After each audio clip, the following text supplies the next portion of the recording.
السلام علیکم ورحمۃ اللہ۔ سامعین، 15 محرم الحرام کی تاریخ شروع ہو چکی ہے۔ 13 اگست ہے۔ سوشل انڈیا نیوز میں آپ کا خیر مقدم ہے۔ خبر کا عنوان ہے ترنگا یاترا میں پاکستان زندہ باد کے نعرے لگے، 6 طلباء کو اسکول سے نکال دیا گیا۔ خبر تھوڑی تفصیل سے سنیے۔ معاملہ مغربی اتر پردیش کے ضلع سہارنپور کے گنگوہ کا ہے، جہاں سلور اوکے پبلک اسکول میں ترنگا یاترا نکالی جا رہی تھی۔ اس یاترا کے دوران ہی 6 طلباء نے پاکستان زندہ باد کے نعرے لگائے ہیں۔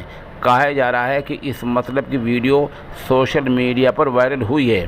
سوشل میڈیا پر وائرل ویڈیو کے بعد ہی اسکول کی انتظامیہ نے ان 6 طلباء کو، جو 11ویں اور 12ویں کلاس کے ہیں، اسکول سے معطل کر دیا ہے۔